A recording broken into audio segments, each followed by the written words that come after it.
noite a todos. Sejam todos bem-vindos ao GEDEB, Grupo de Estudos da Doutrina Espírita Eurípides Barçanufo. Hoje nós temos, para a nossa doutrinária dessa noite, nosso irmão Cleiton Arruda, que já se encontra aqui conosco, e ele hoje está trazendo o tema Os Infortúnios Ocultos.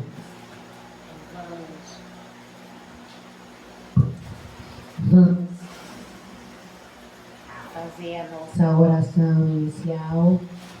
Vamos elevar o nosso pensamento ao alto. Vamos convidar os nossos anjos guardiães, os espíritos protetores, os coordenadores do trabalho desta casa já se encontram presentes.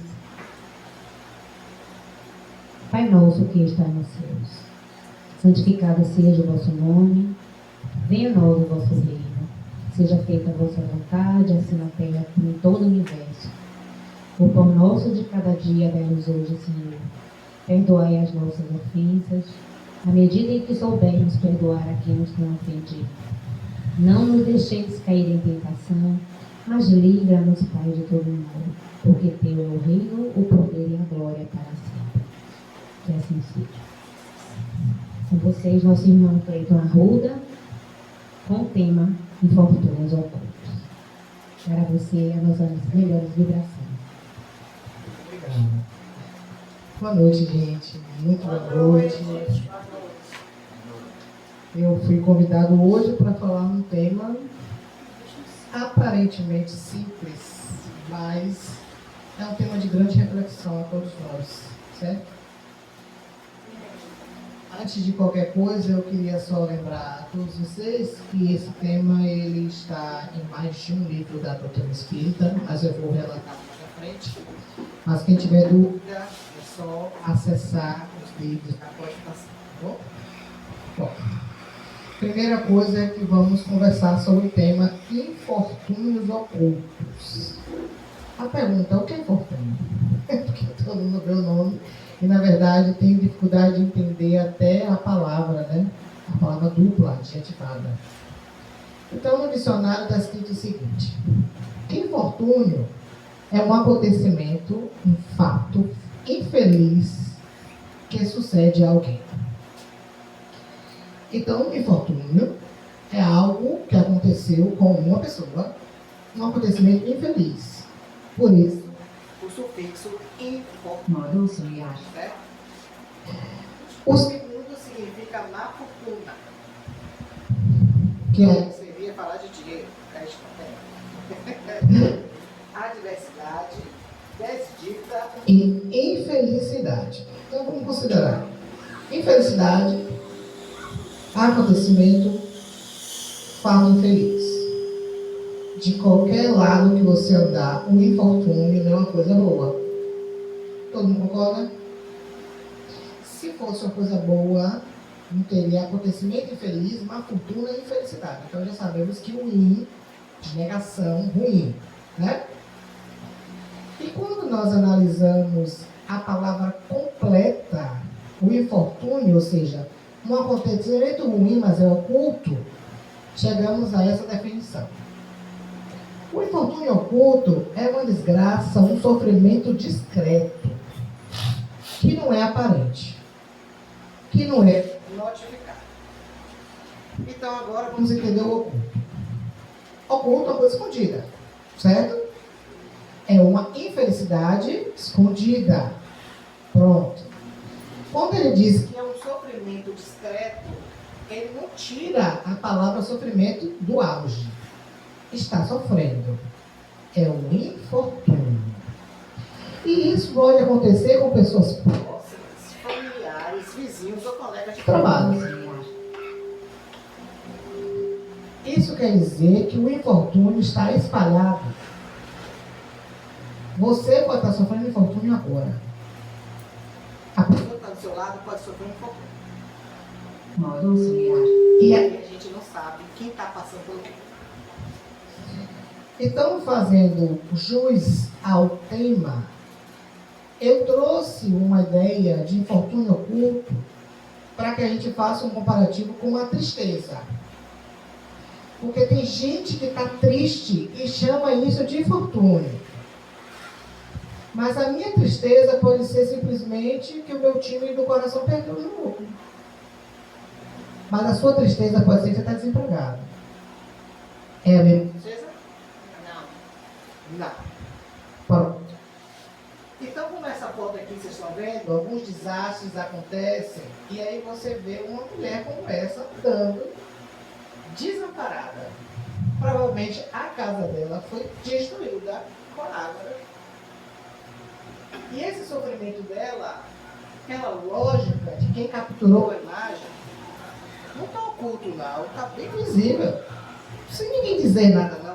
O sofrimento dela está aí. Então a tristeza dela particular, comovendo a gente que está vendo este sofrimento, nos traz uma ideia de que a tristeza particular dela veio de um desastre. E geralmente é nessa hora que as pessoas se comovem. Só um desastre. Então, o sofrimento, no caso, quem sofre em silêncio seria um infortúnio oculto? Qualquer tipo de sofrimento silencioso é infortúnio oculto? Não. Eu quero que vocês aprendam que quando você vai no Evangelho segundo o Espiritismo, vai estudar infortúnios ocultos, no capítulo 5, Bem-aventurados os aflitos, Kardec e os Espíritos não disseram que a tristeza é um infortúnio. Entenda? Os Espíritos têm para de romantizar essa ideia da tristeza, dizer que triste é uma coisa horrorosa e que sofrimento é porque eu gosto. Não gosto de sofrer. Quem gosta de sofrer? Ninguém. Ah, um sofrimento está pagando, irmão. Ah, é da vida passada. Podia ser de qualquer vida, mas eu estou sofrendo. Não é a justificativa de que eu tenho que sofrer. Eu preciso saber sofrer. É o bem e o mal sofrer. Eu tenho que saber sofrer porque eu estou no sofrimento. Mas que eu gosto, não tenho que gostar. Modo auxiliar. Entende?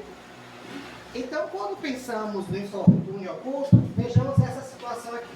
Bom, essa família, ela passa por dificuldades. Obrigado. Essa família aqui passa por dificuldades, certo?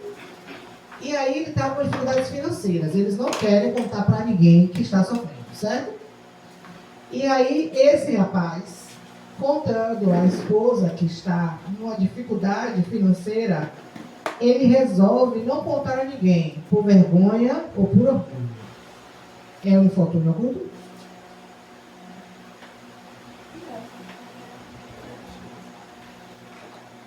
Eu gosto que vocês pensem diferentes, é assim que é bom. Porque a lógica do infortúnio é o sofrimento calado. Eles estão sofrendo. Eles estão calados. Mas se eles abrirem a boca, será que não vão conseguir ajuda? Quem sabe? Então, nesse caso, o infortúnio oculto é de origem deles ou é uma coisa imposta por uma situação realmente de sofrimento íntimo? É imposta por um sofrimento. Eles estão sofrendo, mas eles estão escolhendo manter oculto. Todo mundo concorda? Pronto. Então, a gente tem que entender que isso aí é orgulho, é outro tema. Infortúnios ocultos é o processo, não a escolha. Eu passo por infortúnio e não tenho escolha. Entende? Eu estou com uma doença, eu não escolhi estar doente, gente. Entende? Mas isso não deve me impedir de viver, é infortúnio oculto. Mas se eu posso resolver o problema e não quero resolver, é orgulho. Entende a diferença? Então, passar por algo que você está querendo passar ou que você está procurando passar é outro tema, é tormento voluntário. Também no mesmo capítulo do Evangelho. Eu acho que é um capítulo mais rico do Evangelho, é o capítulo 5, gente. Quem tiver condição de lê-lo com calma, você vai ver tanta coisa maravilhosa.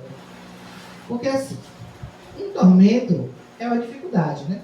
Uma coisa que está te atormentando. Quando o tormento é voluntário, isso quer dizer que eu estou procurando. Entende? Ou seja, eu estou procurando um problema. O infortúnio é um acontecimento. Estar sem dinheiro é um infortúnio. Manter sem dinheiro também pode não ser opção. Pode, estou dizendo que é. O tormento voluntário é, digamos assim, eu tenho uma situação que eu procurei. Eu fui fazer uma coisa que é errada e que agora eu estou pagando a tormento voluntário. Eu não quero que fulano e fulano fiquem juntos, bem novela, e eu vou atrapalhar a vida dos dois. Aí eu vou ficar com ela para não ficar com ele. E ela não gosta de mim, eu estou sofrendo. É tormento voluntário ou é infortúnio oculto? Infortúnio voluntário. Tormento voluntário. Não tá porque quer. Pois é, gostei. É isso aí, entende? Aí as pessoas misturam os tormentos que elas inventam na vida. Ela inventa. Ela escolheu. Ai, mas eu tô tão... Aí começa a famosa ladainha. Ai, que eu tô assim, que eu tô assado. E tem gente que parece que tem um sabor de buscar gente assim também, para querer resolver, para querer vir, para querer... Cuidado. A gente não resolve a vida de ninguém, viu, gente? Cada um resolve a sua própria vida. A gente pode aconselhar, pode orientar, mas resolver, ninguém resolve. Certo? Então, os sofrimentos ocultos, segundo o Evangelho, pode ser descoberto. Se eu descubro que você está com um sofrimento oculto, e eu percebo que é uma coisa íntima, eu posso ajudar ou resguardar para mim. Então, eu não posso também avançar na vida de uma pessoa que está com uma coisa oculta, que ela não quer contar. Mas se eu puder ajudar, eu no silêncio, do mesmo silêncio que estava oculto, eu ajudo. Não é escancarar que eu estou dando uma cesta básica para você estar sem emprego. A gente vai perguntar a você, indiretamente, a situação e dizer, pode contar comigo. E dar a cesta. Não é contar para todo mundo e dar a cesta básica. Ah, porque fulana está assim, porque eu tive que ajudar. Pronto, acabou o briga. Acabou o briga. Entendeu? Você entendeu como as pessoas são? Como nós somos? Então, no Livro dos Espíritos, no capítulo 11 das Leis Morais, a Perfeição Moral, temos um pedaço escrito pelo querido São Vicente de Paulo, né? O santo. Deve-se aprender a distinguir a esmola propriamente dita da benevolência. Nem sempre o mais necessitado é o que pede. O temor de uma humilhação detém o verdadeiro pobre, que muitas vezes sofre sem se queixar. Sofrimento oculto. Certo? Pronto. Mas quando a gente vê nos dias de hoje, um homem como aquele ali, fazendo uma selfie, porque está dando dinheiro a uma família necessitada, ele não está querendo ajudar. Ele está querendo se amostrar. Ele quer like. Ele quer seguidores.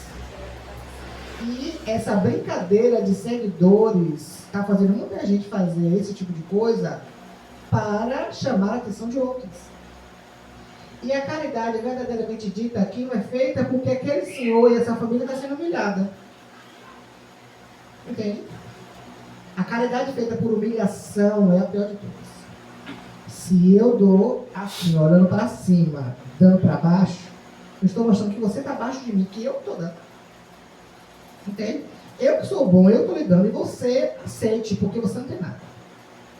Entende? É humilhante. E aí, nesse quesito, o infortúnio deles não precisa nem dizer nada, ele é escancarado. Mas não dá o direito de ser humilhado. Entende? Bom. Então, quando falamos da verdadeira caridade, ela tem que ser bondosa, delicada, porque ela é benévola. E aí vem a ideia do duplo sentido, da benevolência.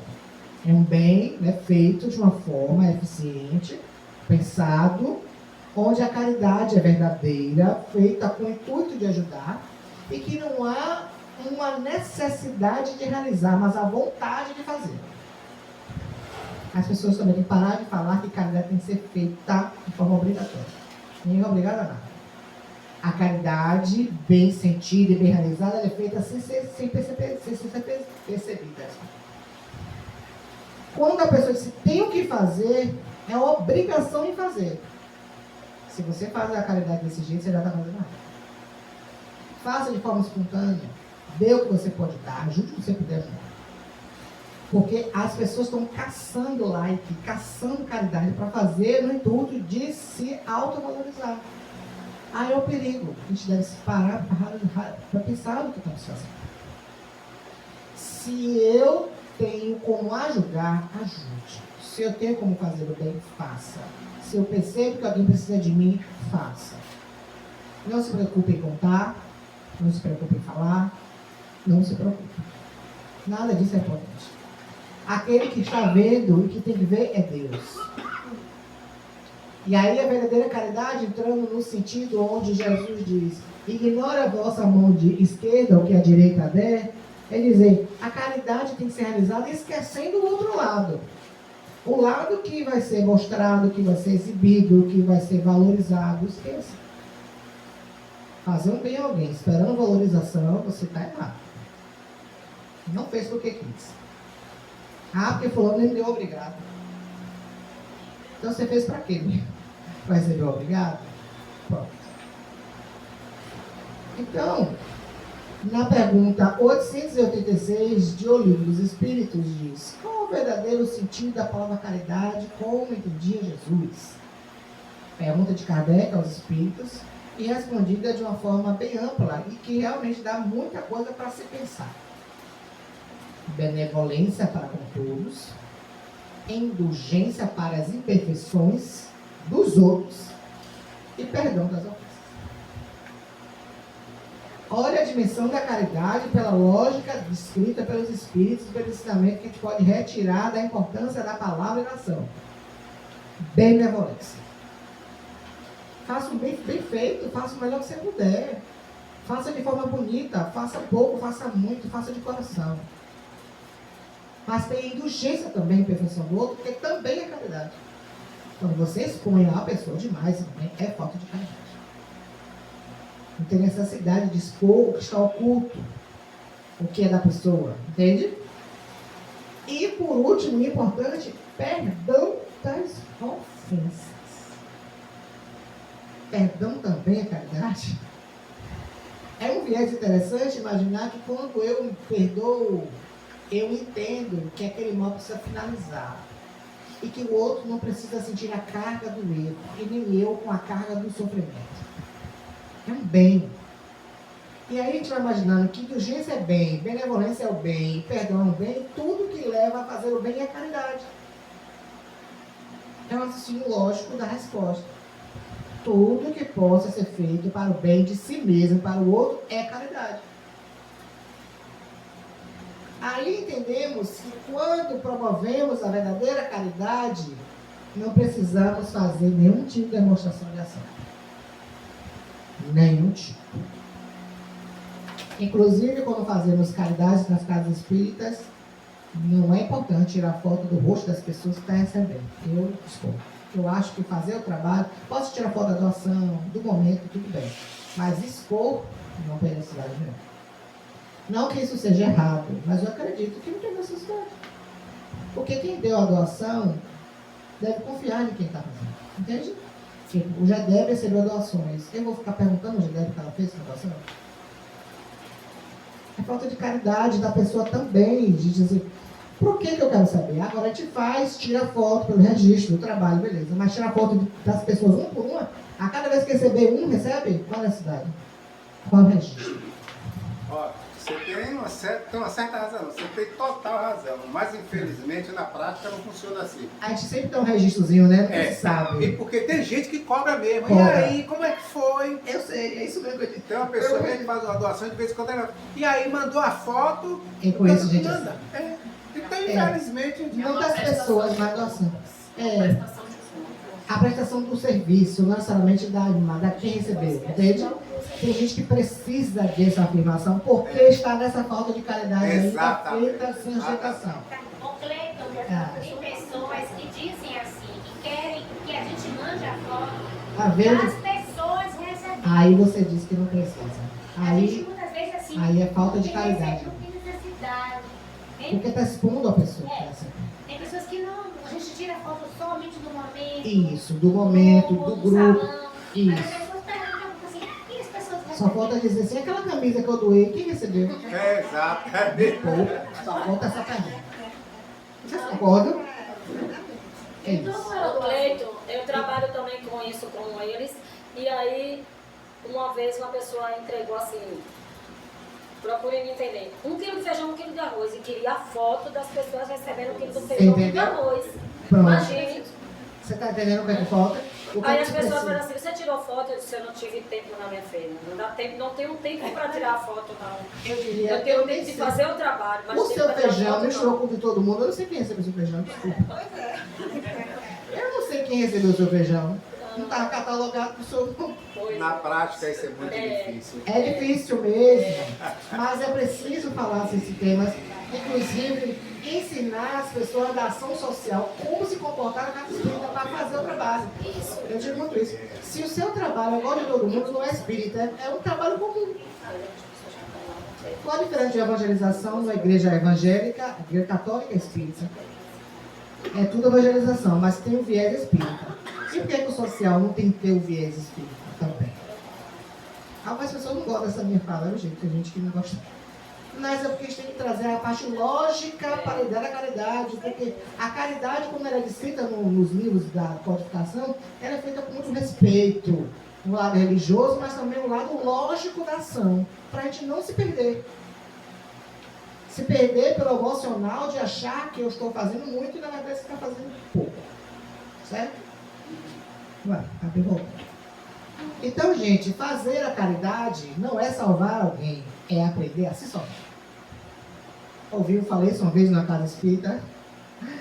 Não vou dizer o nome, mas se ofendeu muito. Porque uma mulher que levantou se ofendeu porque eu disse a ela: eu não salvo ninguém, minha irmã. Bota na sua cabeça, não é o meu feijão que vai salvar ela, não. Ela vai comer o feijão hoje, daqui a 3 dias ela não vai lembrar nem do seu feijão mais. E não é para lembrar mesmo. Se você exige que a pessoa lembre o resto de uma vida que você deu um feijão a ela, você realmente não entendeu nada. Comprei? É que as pessoas ainda não entenderam que a caridade, como sente Jesus, o beneficiado é quem está fazendo a caridade. É essa a resposta. Fazer o bem te salva, não salva o outro. Exato. E por isso que a gente faz o bem. E por isso tem que convidar as pessoas a doar e fazer o bem. Entende? Porque convidar a pessoa só para entregar é ensinar a pessoa a ser correio. Entregador da Shopee. Não sabe o que está entregando, entregou. Entende? Agora, participar, fazer os kits, arrumar, se doar, aí sim você está fazendo sua caridade. Eu vou falar isso no final, viu, gente? Para você não esquecer. No final, eu trago respostas. Que Cunha gosta, vou trazer resposta. Não fui eu que disse, viu? Bom, então a verdadeira generosidade, ela é silenciosa porque ela age na circulação da pessoa, agindo no bem, e não necessariamente somente no fato. Se eu posso fazer o bem a alguém, faça. Se você tem como colaborar e você naquele momento está disponível, faça. Porque agora está nascendo também o grupo dos desesperados. Que quer fazer de qualquer forma para, tá? De paz isso. Faça como puder, do jeito que puder, mas não no desespero de procurar um problema para resolver, porque como eu disse ali, ninguém resolve nada de ninguém, você ajuda, certo? Bom. Então a verdadeira caridade, como está no capítulo 13 do Evangelho, falando exatamente sobre o caminho esquerdo não sabe o que faz a direita, diz que aquele que busca ativamente o infortúnio escondido e oferece auxílio sem que a pessoa precise pedir, faz o verdadeira caridade. Se o infortúnio é escondido, for descoberto, você pode ajudar a pessoa e a pessoa não precisou te pedir, você fez o bem. Porque existem pessoas que só ajudam se a pessoa se humilhar pedindo. Está vendo o que está precisando, mas finge que não está vendo, esperando que a pessoa peça. Ah, não me pediu. Mas tem gente que tem o hábito de pedir. Aí é o outro caso. Pessoas que têm o hábito, né? Eu tenho um exemplo desse lá, meu Deus. Que gosta do pedido, né? Pede tudo. É uma fase muito difícil que está vivendo. É de quem quer pedir, quem só quer fazer se me pedir. Se eu conheço a pessoa e vejo que a pessoa está precisando, cadê a empatia? Nós já fizemos esse tema aqui já. Cadê a empatia? Não existe. Agora, que tem gente que não dá um passo sem pedir, você também está assim. Vou dar um exemplo. Se você chegar hoje no mercado, tiver uma pessoa lá que você conhece, Muito aí isso. você vê ela com um carrinho de compra cheio, moda a agora é criança com iogurte, quando você tomando, aí quando é no outro dia ela manda uma mensagem para você: cliente, dá para você conseguir os alimentos para mim? O que é que você pensa? Que ela está se aproveitando da sua boa vontade. Pois é, eu passo por isso. É difícil. Então, o infortúnio oculto, para quem quiser estudar um pouquinho, vai no capítulo 13 do Evangelho segundo o Espiritismo, no item 4, Pois vão olhando em casa, viu, gente? E diz que o infortúnio oculto, ele assola a humanidade. Ele acontece com todos e ninguém está sabendo. Eles não são as tragédias que acontecem de forma ampla. Também são. Mas são acontecimentos infelizes que têm repercussões na vida dos outros. E que devemos ficar atentos ao momento de ajudar, se necessário. Certo? Então vejamos os desastres. Nós tivemos há 11 anos atrás o desastre na cidade de Mariana. Foi uma coisa que alastrou, chamou a atenção do Brasil, do mundo inteiro, quando a gente vê uma cidade quase toda destruída pela represa que quebrou e devastou a cidade. Esse infortúnio não é um infortúnio, obviamente, escondido, oculto, no sentido do desastre, mas aí o que está escrito no Evangelho? Você não sabe quem está sofrendo. Aí o infortúnio é oculto. Se eu estou doando água e roupas, eu não sei quem vai receber, eu não sei quem está precisando, aí ajudar no infortúnio oculto. Entenderam? A questão dos desastres, né? Aqui temos a questão da seca. São fotos que a gente vê e imagina assim, quem não conhece uma pessoa, não conhece o sertão, a caatinga, o bioma, você assim, meu Deus, não sabe o calor que é estar num lugar desse. Então, como não tem noção que essa dor de não ter um balde de água e que a água é barrenta, porque que consegue fazer essa água, você não tem noção desse sofrimento. Mas quando há pessoas que fazem pedido de doação, porque pedimos no intuito de diminuir o infortúnio oculto das pessoas. Aqui foi um acontecimento que também parou o Brasil há 13 anos atrás e que se tornou-se um grande chamado para a gente. Uma boate, onde tinha jovens, pessoas todas ali para fazer parte de uma festa. Eles estavam curtindo. E o show pirotécnico, fogo, tomou conta do assoalho e queimou a boate toda. Foi um desastre. Obviamente, não se tinha uma preparação para isso. Chamou-se a atenção, graças a Deus, e as legislações, inclusive para a liberação das boates, é que não pode ter esse tipo de show ou escapamento do ar e do fogo, né? Aqui em Salvador mesmo, na época, eu lembro bem que teve muitas inspeções. O prefeito mandou fazer inspeções todas.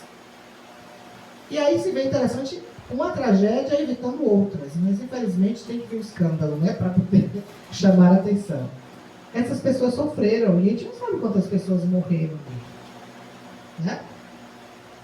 Aqui foram as enchentes que tivemos no sul da Bahia em 2023, em pleno verão, Ilhéus, Itabuna e aquela área ali do sul, tomou-lhe aí uma chuva inesperada e aí a água subiu. Começou-se as doações. Lembro bem que muitas pessoas das redes sociais dizendo que o povo da Bahia gosta toda hora de receber doação. Que o povo daqui, a xenofobia, né? O povo gosta de receber doação, viver de doação. E aí, todo mundo parando, o Brasil parando, para tentar, né, ajudar as pessoas que, na verdade, perderam tudo. Até que aconteceu no Rio Grande do Sul. Um ano depois. E aí o Sul, que nunca tinha experimentado uma situação como essa, teve que suportar a proposta de pedir ajuda. Com humildade. E receberam ajudas dos nordestinos, dos baianos, todos, sabe por quê? Quem sofre sabe.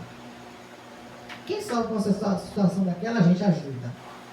E lembro bem que no Globo Repórter teve uma reportagem só sobre isso, falando sobre as pessoas que sofreram com enchentes, ajudando na enchente do Rio Grande do Sul. Foi realmente uma reportagem muito feliz.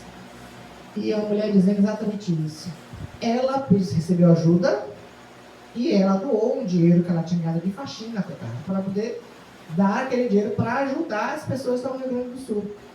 Porque ela disse que ela perdeu tudo, ela viveu de doação por muito tempo, porque agora ela estava começando a estabelecer, que ela deu uma casa do governo para poder se estabelecer.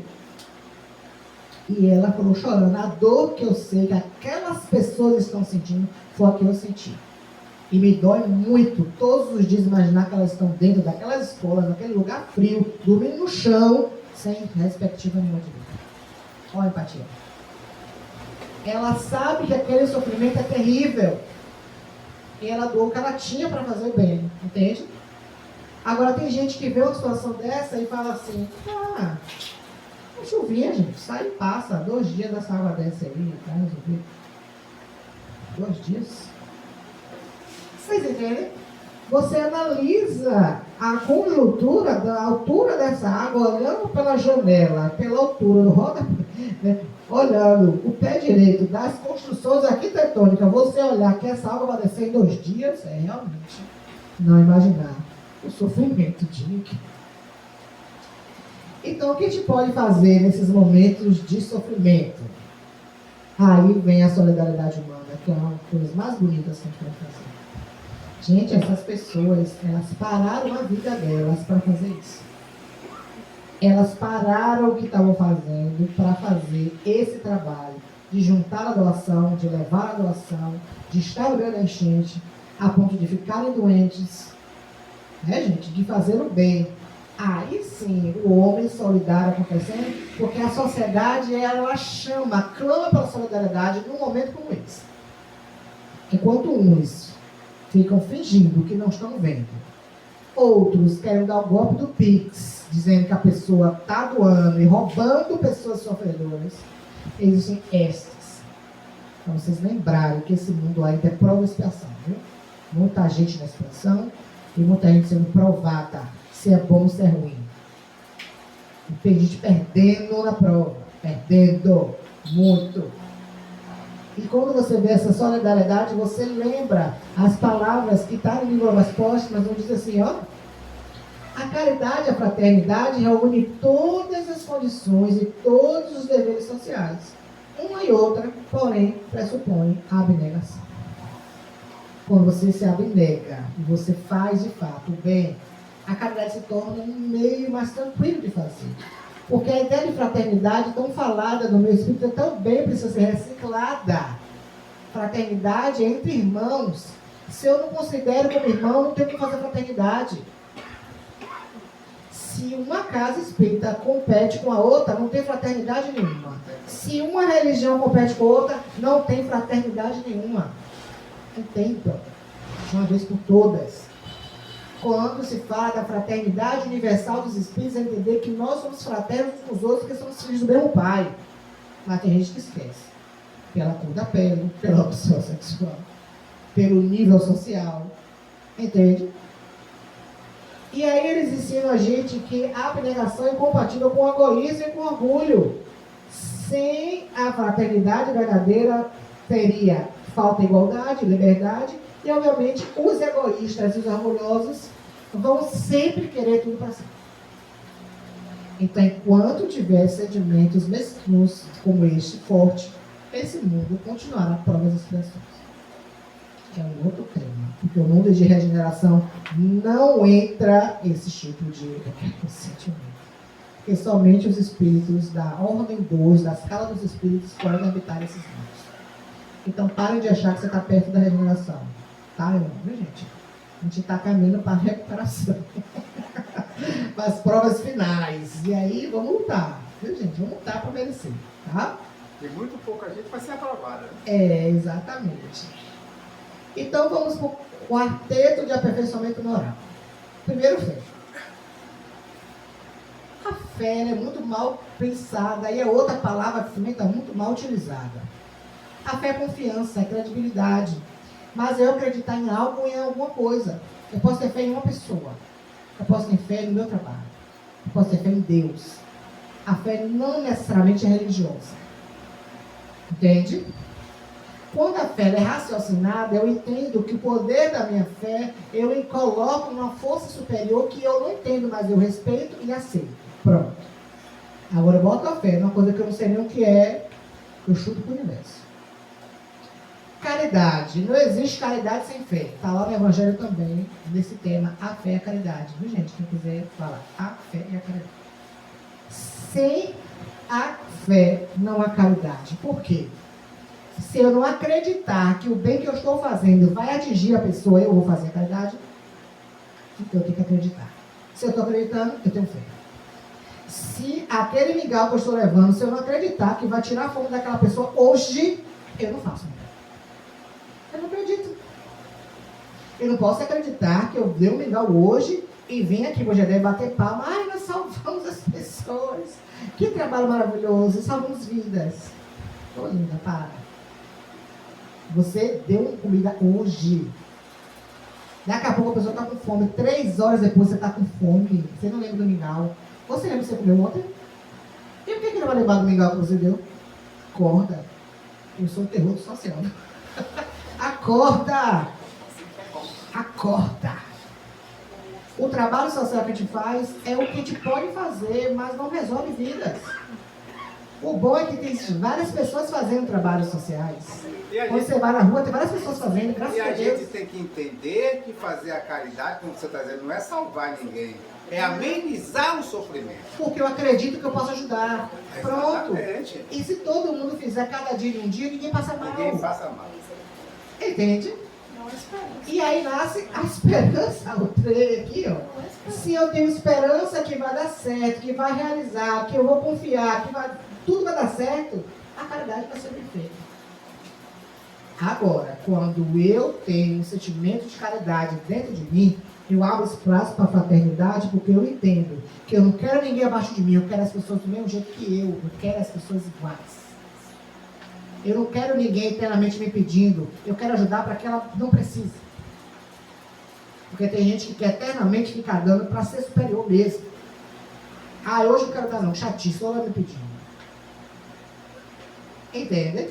A fraternidade é a harmonia entre aqueles que vivem na mesma luta. A irmandade. Certo?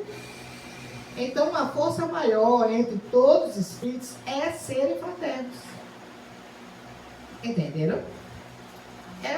Chega a ser utópico, porque está longe. A gente vai chegar lá, um dia. É desejar os outros as mesmas coisas. Certo? Bom.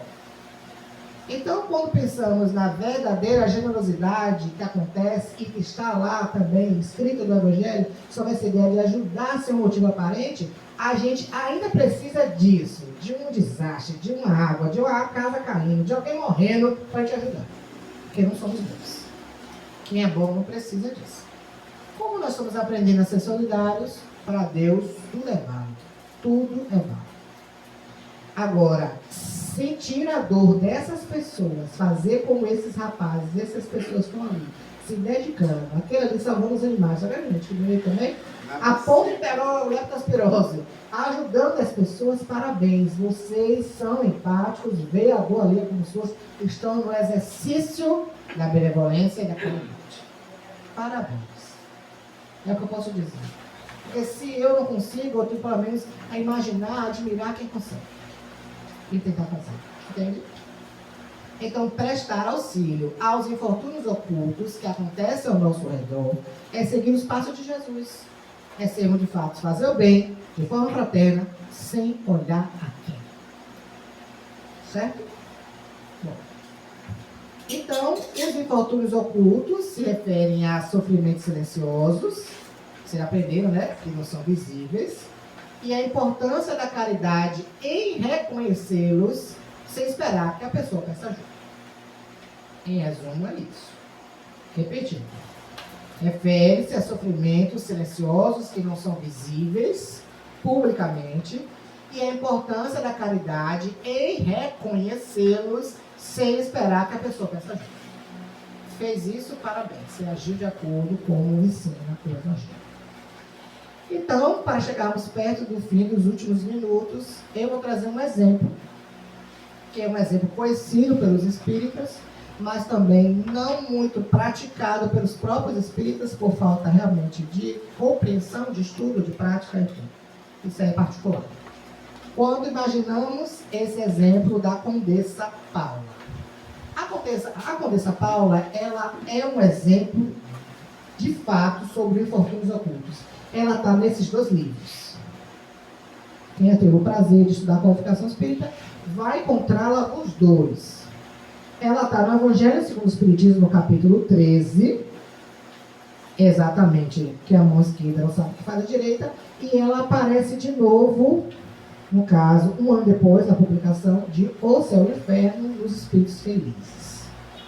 Vou explicar porque vocês vão ouvir, e aí agora todo mundo já está sabendo que é infortúnio oculto, ninguém vai errar, né, gente? por favor. E a Condessa Paula, a ação da Condessa Paula está no Evangelho segundo o Espiritismo. No Evangelho, ela agindo. No Céu e Inferno é conhecendo a pessoa. Vamos lá. Quem é esta pessoa de ar distinto, de traje simples, embora bem cuidado, e que traz em sua companhia uma mocinha tão modestamente vestida? Entra numa casa sórdida, aparência, onde, sem dúvida, é conhecida, pois à entrada a saúdam respeitosamente. Aonde ela vai? Onde vai ela? Sobe até a mansarda, onde jaz uma mãe de família cercada de crianças. À sua chegada, refulge a alegria naqueles rostos emagrecidos. É que ela vai acalmar ali todas as dores. Traz-o de que necessitam, condimentado de meigas e consoladoras palavras, que fazem que os seus protegidos, que não são profissionais de mendicância, aceitem o benefício sem corar. Ou seja, sem ficar, O pai está no hospital. E enquanto lá permanece, a mãe não consegue, com o seu trabalho, prover as necessidades da família. Graças a essa boa senhora, aquelas pobres crianças não mais sentirão frio, nem fome. Irão à escola, agasalhadas, e para as menorzinhas, o leite não secará no seio que as mamães. Vocês estão vendo o que ela está fazendo, né? Pronto. Se entre elas algum adoece, não lhe repugnarão a ela, a boa dama, os cuidados materiais de que essa necessite. Dali, vai ao hospital, levar o pai a algum reconforto e tranquilizá-lo sobre a sorte da família. Agora que ela está alimentada, que alguém doou, ela vai avisar o marido, que está bem. No canto da rua, uma carruagem espera, um verdadeiro armazém de tudo que destina aos seus protegidos, que eles recebem sucessivamente a visita. Não lhe perguntas qual a crença que professam, nem quais suas opiniões, pois considera como seus irmãos e filhos de Deus todos os homens. Estão identificando? Ela é caridosa e fraterna. Ó. Terminando seu giro, diz de si para consigo: comecei bem o meu dia. Qual o seu nome? Onde mora? Ninguém sabe. Aos infelizes, ela é um nome que nada indica, mas ela é o anjo da consolação. À noite, num concerto de bênçãos, celebra em seu favor ao Pai Celestial. Católicos, judeus, protestantes, todos a bendizem. Por que tão singelo traje? Ela chega na carruagem, leva os donativos dela, ajuda aquelas famílias e volta para casa. Vocês entenderam? Mas ela vai com traje simples. Ela não vai de dama bonita, ela vai de traje simples. E aí, aqui eu estou fazendo a leitura do Evangelho, gente. Por que tal singelo traje? Para não insultar a miséria com seu luxo. Por que se faz acompanhada da filha? Para que aprenda como se deve praticar a beneficência. A mocinha também quer fazer a caridade. A mãe, porém, lhe diz: que podes dar, minha filha, quando nada tem de teu? Esse ponto eu vou falar daqui a pouco. Se eu te passar as mãos alguma coisa que des a outrem, qual seria o teu mérito? Se você vai ser o pombo correio da caridade dos outros, você está fazendo que caridade? Nenhuma. Obra. Neste caso, em realidade, serei eu quem fez a caridade. Que merecimento terias nisso? A mãe, viu? Não é justo. Quando visitamos os doentes, tu me ajudas a tratá-los. Ora, dispensar cuidados é dar alguma coisa. Não te parece bastante isso? Nada mais simples. Aprende a fazer obras úteis. Confeccionarás roupas para essas criancinhas. Desse modo, darás alguma coisa que vem de ti. É você que está dando. É você que fez. E é assim que aquela mãe verdadeiramente cristã prepara a filha para a prática das virtudes que o Cristo ensinou. É espírita ela? Que importa? É espírita. Presta atenção comigo. Em casa é a mulher do mundo, porque a sua posição o exige. Ignoram, pois, o que faz, porque ela não deseja outra aprovação além da de Deus e da sua consciência. Esse texto é lindo, né? Certo dia, no entanto, imprevista circunstância, leva a casa uma de suas protegidas, que andava a vender trabalhos executados por suas mãos. Esta última, ao vê-la, reconheceu ela, a sua benfeitora. Silêncio, ordenou a senhora. Não diga a ninguém. Falava assim Jesus. Conte, sou eu. Ela viu ela toda bonita, toda pomposa, numa mansão, ela tomou um susto. É a mesma que vai lá na comunidade entregar a roupinha. Então vamos para o ensinamento dela. Não é necessário estar passando pela situação para sentir o outro. Ela era rica, muito rica. Ela podia ignorar o sofrimento dos outros, mas ela escolheu ajudar.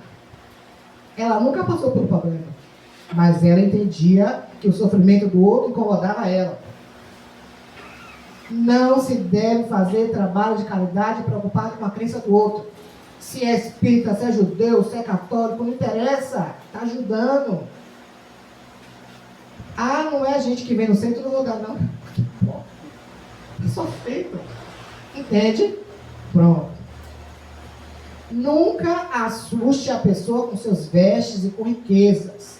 Vai fazer trabalho social? Não use joia, não use relógio, não use bolsa, nada de ouro, porque essas pessoas vão olhar isso em você. É humilhação. Eu vi um fato, eu fazendo um trabalho um dia, a criatura olhou para a pessoa e falou assim, eu não quero esse mingau, eu quero essa corrente sua de ouro. A pergunta, veio trazer esse ouro para quê? Entendeu? Está no Evangelho, não foi? Aqui é a minha análise do que vocês ouviram. Quem quer, vai lá, capítulo 13, item 4. Não foi eu não, viu? Está lá escrito lá. A caridade não precisa ser alarmada. A condessa, chiquerésima, inteligentíssima, riquíssima, ela ia com vestidos mais simples, com uma pessoa simples, usar uma carruagem, que seria um carro hoje, né? Um carro cheio de... Assim que a gente vai, o carro cheio de donativo, ela chegava de mansinho, deu a todo mundo um pouquinho e foi embora. É de coração. Pronto. E não se faz caridade com o recurso dos outros, ou com o dinheiro dos outros. Quem dá é quem faz a caridade. No Céu e Inferno ela explica, meu marido é riquíssimo, mas eu uso do meu dinheiro, da minha herança, dos meus pais. Eu uso o dinheiro do meu marido para fazer caridade, que aí eu vou perder a oportunidade de fazer o bem. A gente tem um hábito de querer fazer com o dinheiro dos outros, vamos tirar do nosso. A gente pode pedir doação de todo mundo? Pode. Mas e os seus irmãos da Casa Espírita está dando?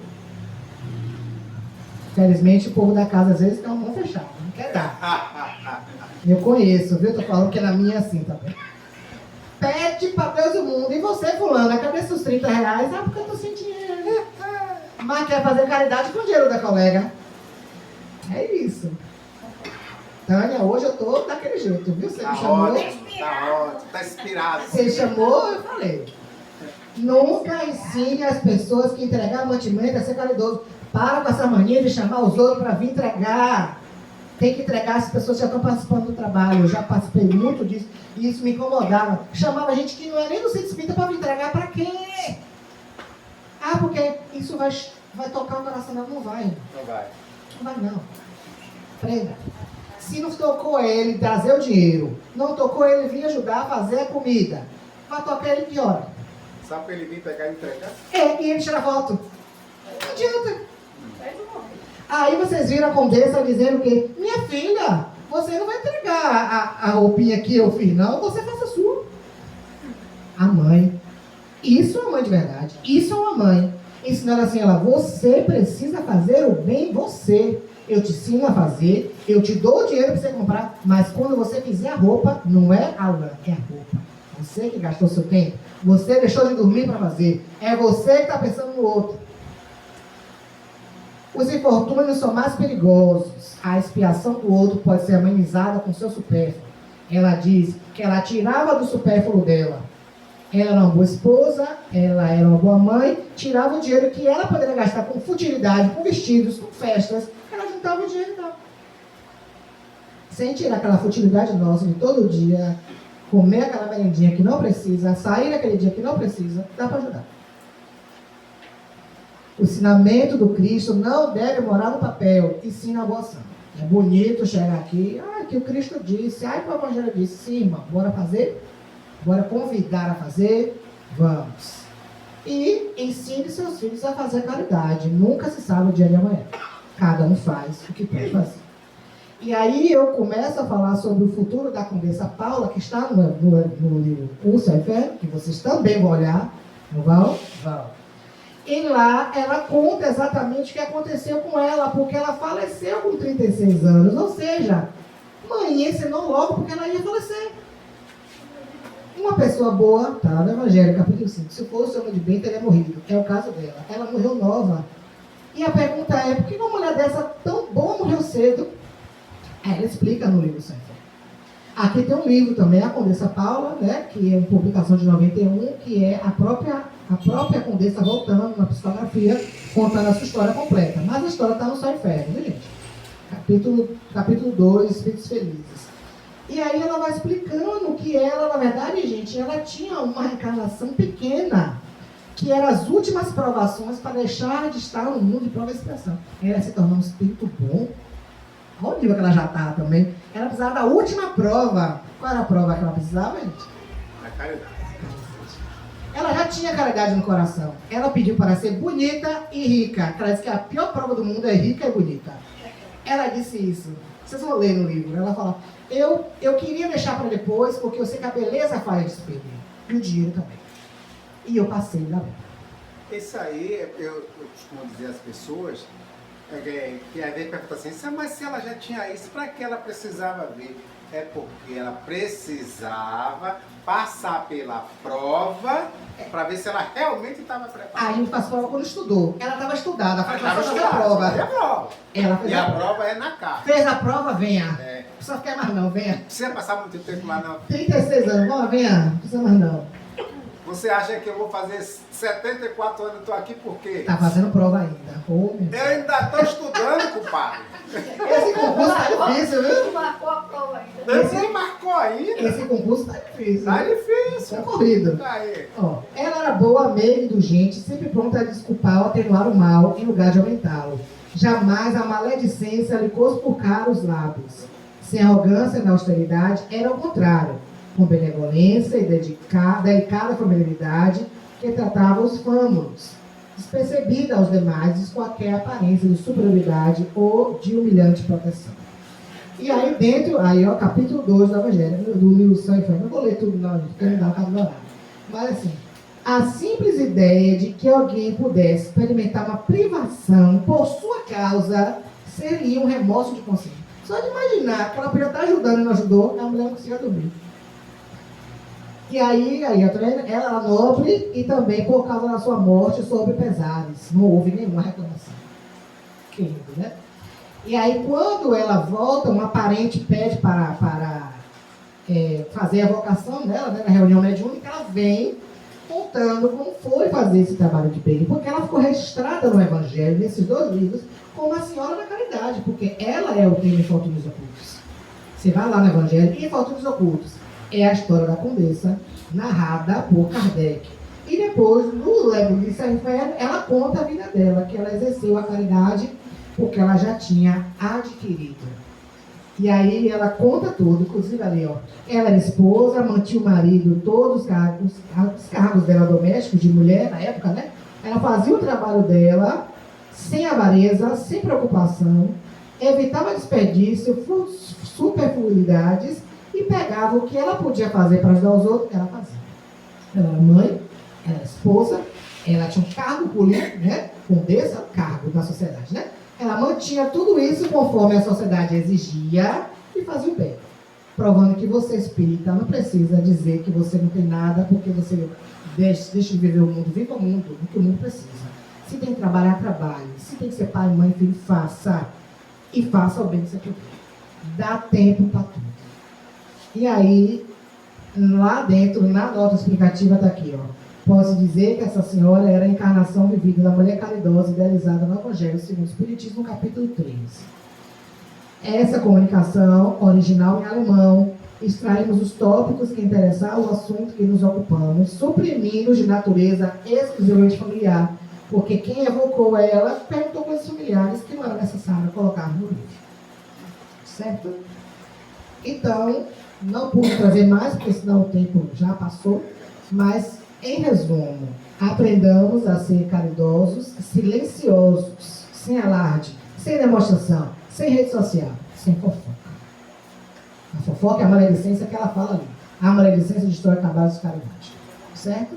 Nem uma fraterna. Exatamente. Faça aqui, ó. Seja sincero, profundo, verdadeiro. Faça o bem. Não olhe quem é que está lhe sendo ajudado. Lembre do bom samaritano, que é o exemplo que Aí é o nos bom samaritano, né? no Evangelho. Exatamente. Faça o bem com o que você tiver. E quando sentir, se tocar.